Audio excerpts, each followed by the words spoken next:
नमस्कार साथियों, मैं अखिलेश मौर्य, संयोजक सम्यक युवा मंच। इस समय हम आए हुए हैं वाराणसी में Ashoka institute and management college के चेयरमैन माननीय डॉक्टर अशोक मौर्य जी हमारे साथ हैं। बाबूजी, सादर अभिवादन आपको। और vice chairman doctor Amit Kumar Maurya ji हमारे साथ हैं। जो बुद्ध महोत्सव के कार्यक्रम को लेकर के साथियों हम लगातार तैयारी कर रहे हैं। बुद्ध महोत्सव कार्यक्रम के चीफ गेस्ट माननीय डॉक्टर अमित मौर्य जी हैं, जिनसे मिल करके हमने आमंत्रित किया है और कार्यक्रम के दिन की चर्चा किया है।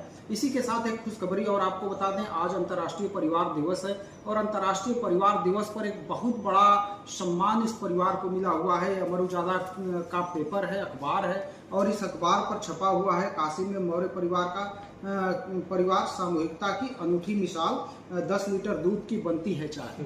हम यहाँ बैठ करके जब इस अखबार को देखें तो हमें बड़ी खुशी हुई, और ये हम सबके लिए खुशी की बात है, पूरे समाज के लिए खुशी की बात है कि इतना बड़ा संयुक्त परिवार रखना और इतने बड़े संयुक्त परिवार का भी एक मैनेजमेंट करना कितनी बड़ी बात है। डॉक्टर अमित मौर्य जी हमारे साथ हैं। सर, इसके लिए बहुत बहुत धन्यवाद और बधाई आपको। धन्यवाद। और इस पर आप क्या कहना चाहेंगे? देखिए, आज के टाइम पे क्या होता है कि जहाँ घर में 4 भाई होते हैं, जब उनकी शादियाँ होती हैं तो जब 4 वाइफ आते हैं तो घर में ठक ठक चालू हो जाता है। पर घर में मजबूती कहाँ से आती है? मजबूती वहाँ से आती है जब चारों भाई एक रहते हैं। तो आज के समय में आप कितना भी, कोई 19 होगा, कोई 20 होगा, कोई 21 होगा, पर क्या होता है कि अगर हम थोड़ा सा कॉम्प्रोमाइज़ कर लें तो हम पूरी ज़िंदगी में बहुत तरक्की करेंगे। क्या होता है, आप लकड़ी जो फ्लेक्सिबल होती है उसको तोड़ना बहुत मुश्किल होता है, बट जो टाइट होती है बहुत इजीली तोड़ा जा सकता है।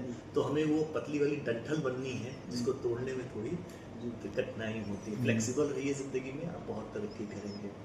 और अंतर्राष्ट्रीय परिवार दिवस है, ये हमारे पूरे परिवार के लिए और हमारे पूरे समाज के लिए गौरव की बात है कि आज, और ऐसा ही नहीं, जैसे मुझे लगता है कि शायद हमारे पूरे भारत में अगर देखें तो हो सकता है हमारे समाज के और भी ऐसे परिवार होंगे जो एक साथ होंगे, बस क्या है वो छुपे हुए हैं, हम उन तक पहुंच नहीं पाए हैं। तो हमारी आपकी और ये हमारा मैसेज जहाँ तक भी जा रहा है, अगर कोई भी ऐसा परिवार है जो संगठित है, 50-60 लोग परिवार में है, आपका सिंगल किचन है, आप ज़रूर संपर्क करिए। आपको भी मीडिया के माध्यम से या किसी भी माध्यम से आपके भी परिवार का हम लोग आगे बढ़ाएंगे। डॉक्टर साहब, जैसे जो परिवार है आपका, 52 लोगों का परिवार है जी, तो बच्चे और महिलाएं और सारे लोग उसमें सम्मिलित हैं जी। तो क्या ऐसा कभी लगता है कि कैसे आगे इस परिवार को संभाला जाए, या सब कुछ एकदम नॉर्मल सा? देखिए, जहाँ पे ना 4 बर्तन रहते हैं, खटपिट आवाज़ करती है, बट उस खटपिट के आवाज़ करने की आपको रोकना कैसे है? आप बीच में कौन सा रबड़ यूज़ करते हैं, प्लास्टिक यूज़ करते हैं कि स्टील डालते हैं, वो ज़्यादा महत्वपूर्ण है। तो आप बीच पे पार्टीशन क्या डाल रहे हैं और आप उस आवाज़ को रोकने के लिए क्या स्टेप उठा रहे हैं, वो ज़्यादा इंपॉर्टेंट है। तो जहाँ पे 10 लोग रहते हैं वहाँ पे थोड़ी बहुत होती है, बट क्या होता है, उन 10 लोग को जोड़ करके चलने वाला ही कोई मुखिया कहा जाता है। तो आपके परिवार का मुखिया कैसा है, वो सबसे महत्वपूर्ण है। अगर आपका मुखिया अच्छा है, वो आपका परिवार हमेशा रहेगा। जैसे हम कहते हैं ना कि हमारे समाज को आगे बढ़ाने के लिए हमारा नेता अच्छा होना चाहिए। हमारा जो शीर्ष पे नेता बैठा है, अगर हमारे समाज का अगर वो अच्छा है, हमें मार्गदर्शन देने वाला हमें अच्छा है, हमारा दिशा निर्देश देने वाला अच्छा है, तो हमारा समाज आगे बढ़ेगा। तो वैसे ही परिवार के लिए भी अगर मुखिया अच्छा है तो परिवार में कभी कोई सीन नहीं लगा सकता।